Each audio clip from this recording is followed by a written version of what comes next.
Hey guys, my name is David Roman. I'm the author and illustrator of the Eternal Horizon series, and welcome to another episode of Art with the David, my talk show where I talk about my artworks, art in general, and my books sometimes, like in this case. So, David loves the women, obviously. I mean, I'm a toxic man, alright? I'm a toxic artist, whatever.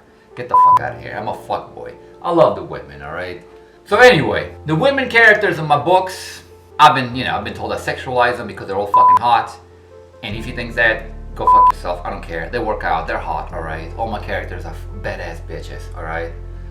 So in this case, this is a series. When I first started digitally painting in 2015, I decided to do a series based on the female characters of my book series called titled The Women of Eternal Horizon, and I did it for like 3 years. I did them mostly between 2015 and 2016, and I started with the main character from my first 2 books, Gaia Farah, Vincent's love interest. Yes, she's nearly naked, and she got that big old squat booty because she works out. She's hot. She's badass. Gaia is one of the baddest characters in my book series.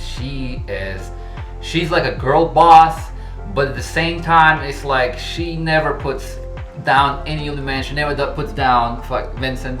She loves him, all right? She cares. She's a queen, and at the same time, she's a mother. One of the best characters I created. Love her. The other character was Artemis. Artemis is a princess royal. She's like one of the main politicians. And she's cunning, she's treacherous, she's a bitch, alright? Who uses men like pawns. She's one of those sultry, like Megan Fox type bitch. She just had that look, I don't know. I'm not trying to shame on Megan Fox, whatever. But yeah, black hair, blue eyes, so I guess in that way she is. Yeah, and in this one, I think it's the best piece that I did out of the series. She's in her study, there's books around her showing, planets outside, blah, blah, blah, window. And I even made the candle flicker when I created the NFT version of this. Lady Jillian is the main character in book 4, but that she's talked about in every other book as well. She was just this she was a duchess. She was supposed to get married, arranged marriage. She falls in love with the hero of the story. The whole book, 4th book, is about them. How they're sneaking around. They have a secret relationship. It's amazing, man. You should read Eternal Horizon. So yeah, she's she's more decently dressed, more modestly dressed than the other ones in here. The reporter, Desiree Casabrina, she's not a major character. She's a secondary, maybe appears several chapters in a whole series. She's the big guy's Damocles' love companion. She's a reporter.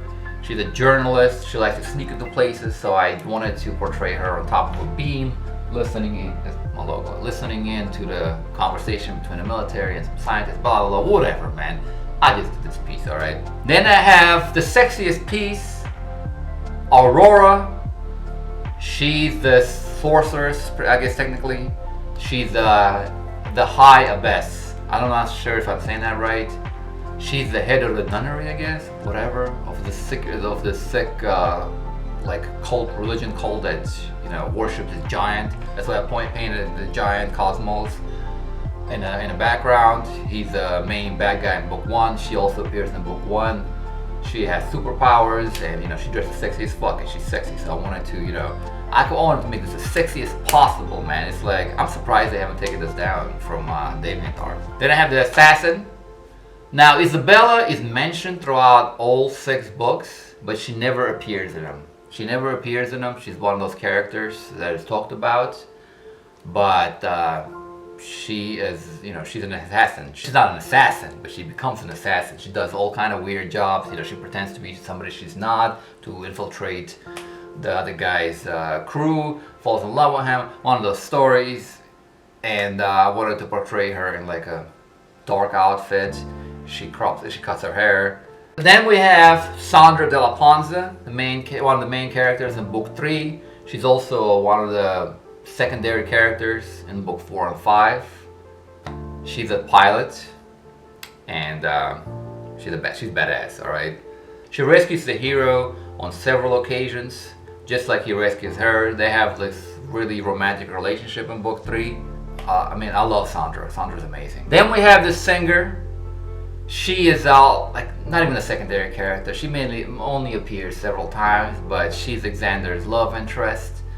She's just she's not a rebel at all. She's not into that whole bullshit.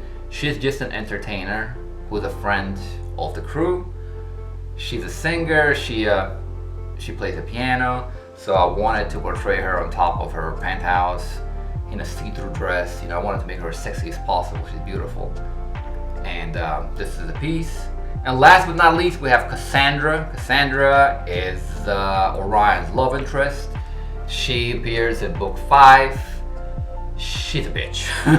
She's a bitch, so I wanted to portray her like this bitch in a hot tub, like just like staring at you, and you know she has a silver hair. I added the bubbles later. And then that was it for the series. I stopped in 2016. I know I have 2 more female characters, major female characters in my books that I haven't painted. But I didn't want to feel like continuing the series anymore, because eventually I'm gonna do a trading card series of all my characters, and I'll capture them. But for now, this is it. This is the Women of Eternal Horizon. Beautiful, sexy ladies. You know, my books are not woke. I don't have none of that girl boss power shit. All right. My books, and I'm a fucking grown man. But you know, I started writing this when I was 23. I'm in my 40s now. You know, like my books are dedicated for young teenage boys between ages of 13 and 17. All right, and they don't want to hear no girl boss power shit, man. It's like, don't get me wrong, women are really important and central to my story. You know, I have powerful, strong women that drive the character. And the thing is, they're not Rey Skywalker. They're vulnerable, they have daddy issues, and they need men like Vincent and Xander in them to make them whole, just like vice versa, alright? The whole Eternal Horizon is actually our romance sci-fi series. Like, it's a cosmic tragedy. It's about Vincent and Gaia's relationship, and it's about Valinor and Jillian from book 4. And once the story is done, hopefully not 10 years, because I'm still writing book 5, you'll come to the conclusion, you'll understand that this is all just a one love story, and it's all about the tragedy. It's all about, you know, finding your true love, finding your soulmate, and you know, just dealing with it, and how much, you know, strong women and strong men need each other. I'm not trying to lecture you. I'm not trying to, you know, shove any of the messages in your way. It's a story from my perspective about a guy lost in fucking space. So yeah, if you like the original Star Wars, if you like Flash Gordon, that 80s sci-fi, you will love Eternal Horizon series, alright? It's better than anything Disney came up with. Subscribe to my page. You want to see more of my art, go on DeviantArt. Subscribe to me on Twitter. Please subscribe to my channel, and I'll see you next time.